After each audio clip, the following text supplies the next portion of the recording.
nessa manhã fala para a gente de felicidade. Há um filme americano chamado A Procura da Felicidade, um filme que foi protagonizado pelo artista Will Smith. Esse filme é baseado em fatos de vida real, mas também em trechos da Constituição americana, onde você encontra que todas as pessoas têm o direito de buscarem a sua felicidade. É um trecho da Constituição americana, onde no filme isso é manifestado, e esse filme mostra um homem com uma realidade familiar caótica. Sua esposa vai embora, ele está com um problema no seu trabalho, ele é um vendedor de aparelhos de radiografia portáteis, e ele não consegue vender, e cada vez pior, ele não consegue pagar o aluguel, ele não consegue manter a sua família, ele não consegue pagar as multas do seu carro, o carro é guinchado, ele é despejado, a mulher vai embora, e aquele sujeito que começa o filme de maneira real, verídica, a história, buscando felicidade, num primeiro momento encontra o caos na sua vida, e ele fica com um garotinho, seu filho, morando dentro de um banheiro do metrô da sua cidade, até que ele consegue, por diversas avaliações e diversos processos, ele consegue adentrar e se tornar um operador da Bolsa de Valores de São Francisco. E o filme termina mostrando aquele homem rico, agora abastado, profissionalmente bem empregado, mas a pergunta que o filme se propõe a responder, eu assisto o filme e fico com aquela mesma indagação. E a felicidade? Ele encontrou? Ele encontrou emprego, ele encontrou dinheiro, ele encontrou prosperidade material, a mulher não voltou, ele continuou com um filho pequeno. E a pergunta é, e a felicidade? Ele encontrou? O texto que nós lemos nessa manhã fala para a gente sobre felicidade. A palavra bem-aventurado no grego é a palavra makarios, que numa melhor tradução seria felizes. Felizes. Jesus está falando na abertura do Sermão do Monte sobre felicidade. E por que é que Jesus está abrindo o Sermão da Montanha, trecho esse que compreende o texto que vai do capítulo 5, versículo 1, até o capítulo 7, versículo de número 28, 27 e 28, por que é que Jesus está falando sobre felicidade? No capítulo 4, versículos 23 a 25, Jesus começa a realizar diversos milagres, curas, expulsa demônios, abre os olhos aos cegos, levanta paralíticos, abre o ouvido aos surdos, e as multidões começam a se ajuntar em torno de Jesus, desesperada, em busca de felicidade, e a felicidade associada à cura de um ouvido, à restauração de uma perna, ao abrir dos olhos, à expulsão de um demônio, e Jesus começando a perceber que essa multidão desesperada em busca de felicidade vinha até a sua pessoa, ele sobe ao monte, e ele passa a ministrar aos seus discípulos, e o primeiro tema que ele aborda não é outro senão felicidade. Umas coisas interessantes que ele fala sobre felicidade é que felicidade não vem de fora para dentro, a felicidade vem de dentro para fora. Enquanto aquela multidão estava atrás de Jesus para que, através de cura, de expulsão de demônio, de obtenção de alguma coisa, pudesse ser feliz, Jesus começa dizendo que o tema da felicidade nunca vem de fora para dentro. Todos os valores expressos dentro do Sermão da Montanha, de maneira especial nas bem-aventuranças, vêm de dentro para fora. Todas as virtudes, humildade, pacificação, misericórdia, pureza de coração, todos os valores que nós temos aqui são inerentes ao ser e não ao ter. Então ele inverte o processo dizendo, olha, enquanto vocês querem encontrar felicidade do lado de fora, vocês vão encontrar frustração, vocês vão encontrar decepção, porque a felicidade reside na alma, reside em nós. E quando Jesus trata dessa percepção, ele apresenta para a gente 3 pistas, se nós queremos o ano de 2013 mais harmonioso, se nós queremos o ano de 2013 de fato felizes. Tem 3 sugestões aqui que Jesus nos apresenta. A primeira delas, nós precisamos ter uma correta relação conosco mesmo. Dá para repetir? Vamos lá? Precisamos ter uma correta relação conosco mesmo. É importante entendermos na abertura do Sermão do Monte que ninguém vai ser feliz sem que, primeiramente, tenha uma correta relação consigo mesmo. E nós vivemos tempos onde há um disparate da relação de uma pessoa consigo mesma. O desequilíbrio é a marca da nossa sociedade. Ou nós temos pessoas que nessa sua relação consigo mesmo vivem um estado de depreciação de si mesmo. São pessoas que vivem uma percepção de baixa autoestima inenarrável. Gente que não se ama, gente que não se aceita, gente que vive uma profunda realidade depreciativa de si mesmo e às vezes até como consequência de fatores de depressão emocional, químicos e outras coisas mais, mas não vivem um patamar de amor a si mesmo. Jesus diz assim que nós precisamos amar os outros como nós nos amamos. Se você não é capaz de avaliar a si mesmo dentro de uma percepção de amor próprio, você jamais terá condições de amar quem quer que seja. Mas dentro desse desnível, desse desequilíbrio na relação conosco mesmo, se nós temos de um lado a depreciação, nós temos de outro lado a superlativação da relação conosco mesmo. Egoísmo, soberba, arrogância, prepotência, pessoas que numa relação consigo mesmo são ufanistas demais, percebem-se como pessoas acima de todos os demais mortais, quando não somos iguais a todos os demais. Se de um lado você tem o fator depreciativo de si mesmo, do outro lado você tem a supervalorização de si mesmo. Tem uma historinha interessante que ilustra isso, que fala do galo. Havia um galo no galinheiro que comandava tudo. Ele cantava toda a madrugada e o sol nascia. E dentro do mundo dos galináceos, o galo era conhecido como o senhor do dia.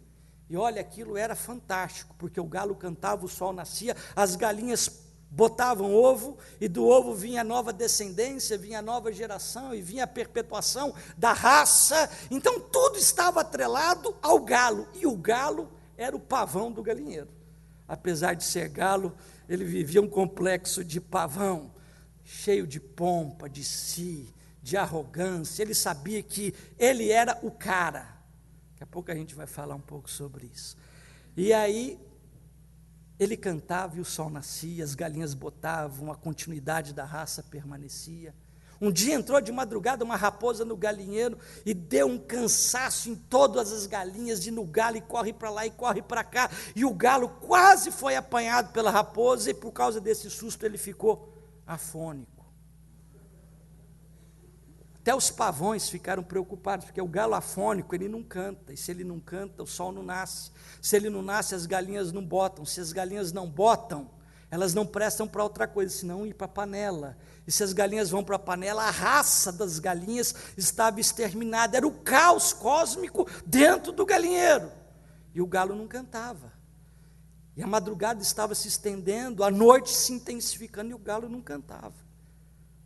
E o galo desesperado subia no puleiro e dava aquela força e pegava impulso, e nada, não saía absolutamente nada. Mas enquanto o galo, naquela sua preocupação, tentava cantar para o sol nascer, o sol nasceu sem o galo cantar.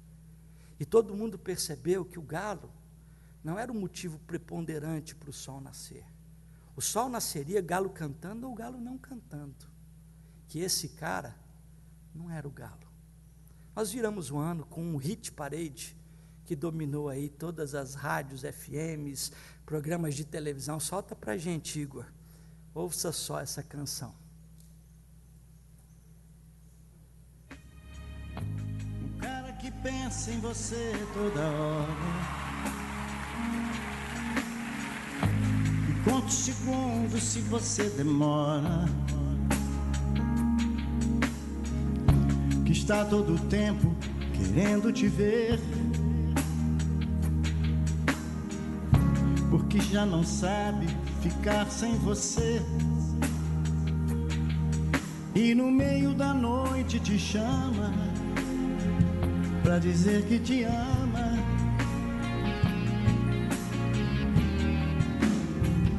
Esse cara sou eu. Pode fechar. esse cara, esse galo sou eu. Nós vivemos essa necessidade de reafirmação de quem nós somos, da superlativização do que fazemos, de ensoberbarmos o nosso eu. Se a gente associar as duas histórias, a música com a do galo, poderíamos cantar o galo sou eu. Seria isso? O que é que Jesus diz? No capítulo 5 de Mateus, a primeira bem-aventurança, Jesus apresenta a maneira correta de nós lidarmos conosco mesmo. Jesus diz, bem-aventurados os humildes de espírito, porque deles é o reino dos céus. Nem aqueles que se depreciam, nem aqueles que super se valorizam. O texto bíblico apresenta para a gente a ideia de humildade, e lá em Romanos capítulo 12, versículo 3, o apóstolo Paulo diz como é que essa relação conosco mesmo precisa se dar, se estabelecer. Diz assim, porque pela graça que me foi dada, digo a cada um dentre vós, que não pense de si mesmo além do que convém, antes, pense com moderação, segundo a medida da fé que Deus repartiu a cada um. Não está errado você pensar sobre si mesmo, pense com moderação, não com altivez. A segunda lição que o texto nos apresenta nessa manhã é que se nós queremos uma existência harmoniosa, bem-sucedida e feliz, nós precisamos não apenas ter uma correta relação com quem de fato nós não somos tudo isso, nós somos pecadores, nós somos débeis, nós dependemos de Deus. Se Deus não estivesse conosco, como diz o Salmo, nós nada conseguiríamos na vida. Mas a segunda lição que o texto nos apresenta é uma correta relação com Deus, não apenas conosco mesmo, uma relação de humildade, uma relação de moderação, uma relação onde essa realidade não aceite nem a depreciação e nem a supervalorização. O segundo fator é a correta relação com Deus, nosso Senhor. O texto diz assim, bem-aventurados os que choram, porque serão consolados. Por que choro? Porque o choro está associado a quebrantamento no texto. O choro está associado à humilhação, está associado à percepção de que nós somos pecadores, e que pelo fato de nós pecarmos, nós ofendemos a Deus, nós ofendemos aquele que nos ama, aquele que nos sustenta, aquele que nos galardoa de toda sorte de bênçãos materiais e espirituais, e quando nós percebemos o estado de coisas que nós praticamos, nós choramos de tristeza, choramos pela ofensa que produzimos em Deus. Chorar pelo pecado é estabelecer também uma relação correta com Deus. Não há como termos uma relação correta com Deus se nós simplesmente ignorarmos o pecado, fizermos vistas grossas para o pecado. Há pessoas que imaginam que podem servir a Deus e servir a toda sorte de imundícias terreais, achando que essa equação será uma equação à semelhança do cristianismo atual. E não é.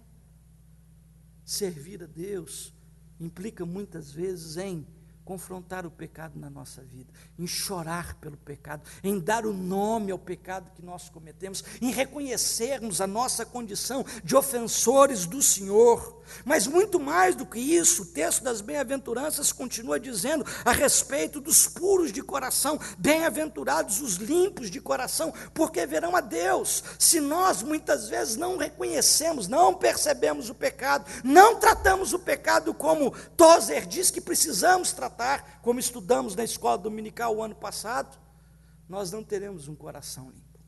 Conta-se uma história da colonização americana, quando as famílias estavam indo go west, a colonização do oeste, e aquelas famílias seguiam, vindo da Europa e depois desembarcando e seguindo em direção ao oeste nas suas charretes, nos seus carros conduzidos por cavalos, nas suas carruagens. E muitas dessas famílias eram atacadas por matilhas de lobos ferozes. E algumas das histórias que chegam, que contam, que são narradas, dizem que grupos resolveram então despistar os lobos vorazes, jogando para eles animais mortos que haviam caçado ou que haviam morrido na própria caminhada, cachorro, gato, e eles iam jogando para que os animais se detivessem comendo aquilo e abandonassem as carruagens. Mas isso teve um efeito contrário, porque o lobo começou a perceber que, seguindo atrás da carruagem, eles sempre o alimentariam. E uma vez terminados os animais, eles não tinham mais com que jogar as coisas para os lobos. E aí começaram a jogar os doentes, os que estavam na iminência da morte, para preservar os que estavam vivos. E algumas matilhas dizimaram famílias inteiras, porque foram sendo alimentados. Muitas vezes a nossa correta relação com Deus implica numa percepção do choro diante do pecado, e não da alimentação do mesmo. Porque à medida que nós alimentamos o pecado, nós somos comidos pelo pecado, destruídos pelo pecado, e não alcançamos a pureza de coração, e nem a mansidão. A pureza de coração também nos leva a uma percepção da outra bem-aventurança que diz: bem-aventurados os mansos, porque herdarão a terra. Na relação com Deus, não apenas conosco mesmo, mas também com Deus, é necessário entendermos o choro pelo pecado, é necessário entender a pureza de coração numa relação daqueles que querem ver Deus, mas é necessário também a mansidão, de percebermos que Deus conduz a nossa história e de que as situações, as circunstâncias do dia a dia não eclodem, não se manifestam a despeito da soberania de Deus na história. Muitas vezes o nosso coração é revoltoso, é indignado, porque nós não percebemos que Deus conduz as nossas vidas. Jó passou por tudo o que passou, e a Bíblia diz que Jó, desde o primeiro capítulo, era homem íntegro, reto, temente a Deus, que se desviava do mal, um homem de coração puro, um homem exemplar como pai, acordava de manhã, sacrificava pelos seus filhos, cuidava da vida espiritual da sua família. A Bíblia diz que ele perdeu os filhos todos, ele perdeu os campos, ele quebrou economicamente, ele perdeu a saúde, ele viveu dias de terror. E quando nós lemos o último capítulo de Jó, ele nos diz assim: bem sei que tudo podes, e que nenhum dos teus planos pode ser frustrado. Um coração manso é um coração que descobre na vivência da nossa própria jornada de vida que os projetos de Deus buscam o nosso benefício, conquanto nós não os entendamos na jornada temporal da nossa vida. A última lição que o texto nos apresenta: você quer um 2013 abençoado, feliz, bem-aventurado? Você precisa aprender a ter uma relação correta consigo mesmo, porque às vezes o grande foco da confusão, da encrenca na sua vida tem um nome, e é o seu. Aprenda a conviver consigo mesmo. Segundo, aprenda a lidar com Deus. Ninguém viverá uma existência abençoada, feliz, em conflito com Deus. A alma não permite, o coração não se assenta. Agora, a terceira lição que Jesus nos apresenta nas bem-aventuranças é uma correta relação com o seu semelhante, com o seu próximo. E o texto diz para a gente sobre isso. Há duas frentes que o texto nos apresenta. De uma forma geral, com aqueles que estão ao nosso lado, quer sejam crentes ou não, quer sejam vizinhos ou não, quer sejam parentes ou não, e a respeito também da missão. A primeira delas diz assim: bem-aventurados os pacificadores, porque serão chamados filhos de Deus. Bem-aventurados os misericordiosos, porque alcançarão misericórdia. Você quer uma existência feliz? Entenda isso. Não basta apenas você ter uma relação consigo mesmo correta. Não basta apenas você ter uma relação com Deus correta, se você não tem uma relação com o seu semelhante dentro da mesma amplitude. Você precisa ter uma relação com o seu próximo de maneira correta. Isaac nos ensina a respeito disso. Isaac estava com sede, sua família estava no deserto. Isaac vai desentulhar os poços que seu pai havia aberto, e aí vem os filisteus e dizem: não, esses poços são nossos. Ele vai e cava um poço, e eles vêm e dizem: nós cavamos esse poço. Ele cava o segundo poço, e eles voltam com a tropa e dizem: nós também cavamos esse poço. Eles queriam encrenca, guerra, briga, confusão. Isaac sempre tratando com pacificação. Isaac vai e cava o terceiro poço. Imagina só, sol de mais de 40 graus, a areia escaldante, um lugar insólito, a criançada chorando de sede, os animais padecendo por causa da mesma necessidade, e os inimigos tirando a água da boca, o copo da boca. Toda vez que cavavam um poço, que brotava água, que eles iam beber, chegava lá o filisteu dizia: isso aqui é nosso. Ele trabalha toda essa dinâmica com pacificação, graça e misericórdia. Ele vai para o terceiro poço, ele cava o terceiro poço, brota água, e então vem a comitiva dos filisteus e dizem assim: nós queremos paz contigo, porque onde você enfia a sua pá, sai água. Não adianta, queremos tangê-lo, proibi-lo, açoitá-lo, encurralá-lo. Aonde você põe a pá, sai água. Nós queremos paz contigo, porque o Eterno está com você. E ele não apenas teve um poço, mas ele teve mais outros 2, e o terceiro que o seu pai havia cavado, à disposição de todo o seu rebanho. Ele tinha um tsunami de água à sua disposição. Semeadura de paz. Sabe aquele vizinho chato que você tem? Sabe aquele parente intragável? Você precisa aprender a lidar com misericórdia e paz. Semeie graça, você vai colher graça. Quem semeia guerra não colhe paz. Os governos que semeiam a guerra em nome da paz não colhem paz. O outro povo fica amargurado e depois fazem o que fizeram nas Torres Gêmeas. A amargura se manifesta com ódio. Guerra não gera paz. Semeie paz, você vai colher paz. Semeie relacionamentos harmoniosos. Ande a 2ª milha. Ande a 3ª milha.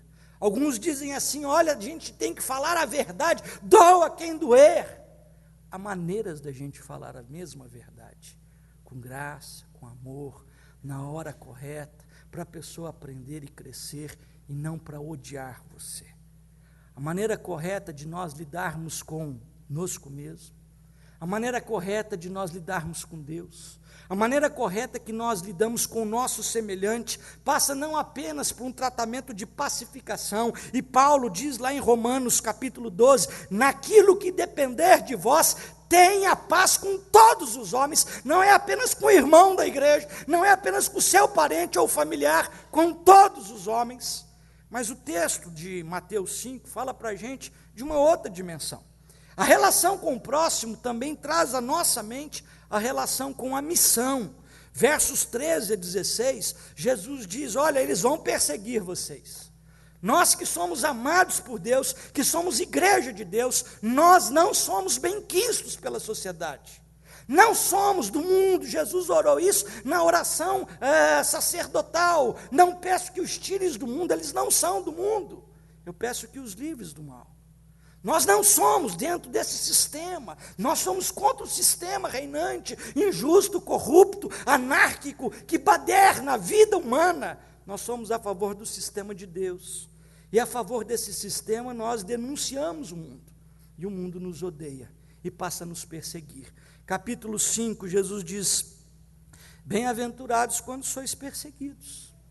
Se você exerce a sua missão, a relação com o próximo no exercício da missão, muitas vezes vai produzir esse tipo de comportamento. Bem-aventurado quando sois perseguidos por causa da justiça, porque deles é o reino dos céus. Bem-aventurado quando sois perseguidos por minha causa, vos injuriarem e mentindo disserem mal, todo mal contra vós. Regozijai-vos e exultai, porque é grande o vosso galardão, pois vós sois o sal da terra, vós sois a luz do mundo. Na relação correta conosco, a gente tem que ter o cuidado com a depreciação e com a superlativização de cada um de nós. Na relação com Deus, nós temos que ter cuidado com o pecado, com o coração santificado e com a história que Deus cuida das nossas vidas. Na relação com o nosso semelhante, a gente tem que ter cuidado com a pacificação e com a missão. O sal da terra inibe o avanço do mal. A luz do mundo aponta o caminho que nós devemos seguir.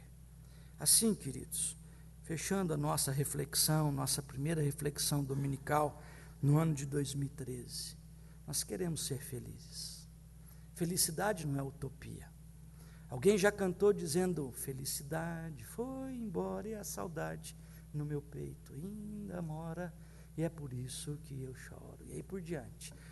Até no meio da favela o pessoal canta felicidade, dizendo assim: eu só quero é ser feliz, andar tranquilamente na favela onde eu nasci. Cada um tem a busca da sua felicidade. A felicidade, segundo Deus, passa por 3 questões. Trate corretamente de si mesmo. Trate corretamente com Deus. E trate corretamente com o seu semelhante. Eu tenho a certeza que no final do ano, por qualquer que seja a dimensão, algo melhor e abençoador nós vamos amealhar na nossa jornada. Amém? Que Deus assim nos abençoe. Feche os seus olhos. Vamos ter uma palavrinha de oração. Eu queria fazer um desafio para você. Qual é a área da sua vida mais problemática? Na busca da felicidade. Qual é a área mais angustiosa que você tem que lidar? É o seu próximo? É o seu semelhante? É aquele que está do seu lado? O que é que precisa ser consertado nessa relação? A sua vida com Deus? Ou consigo mesmo? Ou o trato que você tem para consigo mesmo? Eu queria te convidar a um momento de oração. Nós estamos apenas iniciando o ano. Temos ainda pela frente mais 50 domingos. Domingos onde nós poderemos perceber a cada semana o adensamento de uma vida harmoniosa, bem-aventurada, a partir dessa dimensão. Eu queria te convidar a orar por aquilo que você sabe que é o impedimento da sua vida. A falta de perdão, às vezes, por alguém que te fez mal, é o tratamento com o próximo. Uma angústia que você traz na alma consigo mesmo. Um pecado que te inibe de viver uma vida intensa de amor na presença do Senhor. O que é que tem te atrapalhado na caminhada? Feche seus olhos. Nós vamos orar nesse instante. Eu quero que você ore no seu coração. A tua palavra, Senhor, nos diz que o Senhor conhece cada um de nós, por dentro e por fora. A palavra mal nos chegou aos lábios e o Senhor já conhece toda. O Senhor conhece quem somos, o que desejamos e o que buscamos. Nessa hora, Senhor, quando começamos o ano de 2013, nós queremos buscar na Tua presença, Senhor, uma vida harmoniosa, uma vida bem-aventurada, uma vida feliz. Que o Senhor, ó Deus, nos dê sinalizadores, percepção atenta para relações, ó Deus, que muitas vezes estão equivocadas, quer seja conosco mesmo, quer seja na Tua presença, quer seja, Senhor, com o nosso semelhante. Nos torne, Senhor, instrumentos de bênção, como sal da terra e luz do mundo, a quem quer que seja, mas que para isso acontecer, nós precisamos saber, ó Deus, vivenciarmos uma relação correta na Tua presença e uma relação correta conosco mesmo. Nós te pedimos isso, Senhor, neste ano, cujo tema da nossa igreja é uma igreja modelo, é uma igreja referência, uma igreja excelente, paradigmática, que nós possamos de fato vivenciarmos, ó Deus, em profundidade, essa realidade na nossa vida. Nós te suplicamos isso com humildade, te agradecemos por tudo, em nome de Jesus Cristo, nosso Senhor. Amém. Vamos nos pôr em pé. Hino de número 115, nós estaremos entoando este hino, unido com Cristo, e dessa união nós receberemos a bênção final, encerrando o culto. À noite nós temos a nossa atividade normal, 19 horas, aguardamos vocês, nós continuaremos louvando ao Senhor.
Vamos receber a bênção. Antes de fazê-lo, nós queremos só agradecer aos visitantes que estão conosco. Se você quiser receber uma lembrança da igreja, na porta os diáconos poderão fornecer-lhe. É só procurar na entrada ali do templo, na saída, um dos diáconos. Eu sou visitante, o pastor falou de uma lembrança, pega a lembrança com o diácono lá. Seja bem-vindo, Deus te abençoe. E ao pessoal que compõe o oxigênio da igreja, terminado o culto agora, venham todos para frente. O Sérgio queria dar uma palavra com todos vocês. Vamos encerrar. Que o Senhor esteja à tua frente nesse ano de 2013, para te mostrar o caminho certo.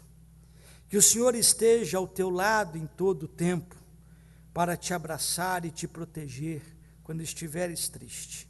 Que o Senhor esteja atrás de ti, para evitar que homens maus te armem ciladas. Que o Senhor esteja junto de ti, para te amparar quando nos momentos de fraqueza pensares em cair. Que o Senhor esteja acima de ti, para te abençoar abundantemente. Assim te abençoe e te proteja o misericordioso Deus, Pai, Filho e Espírito Santo, que te envia agora para seres sal da terra e luz do mundo, em nome de Jesus. Amém. Vem, derrama as bênçãos sobre este povo que se chama. Dá-nos teu amor, dá-nos tua força, para que tentações não venham a nos desviar. E a glória seja dada a ti, pelo que tem sido, pelo que farás em nós. E a glória seja dada a ti, pelo que tens feito, pelo que tens sido, pelo que farás em nós. Pelo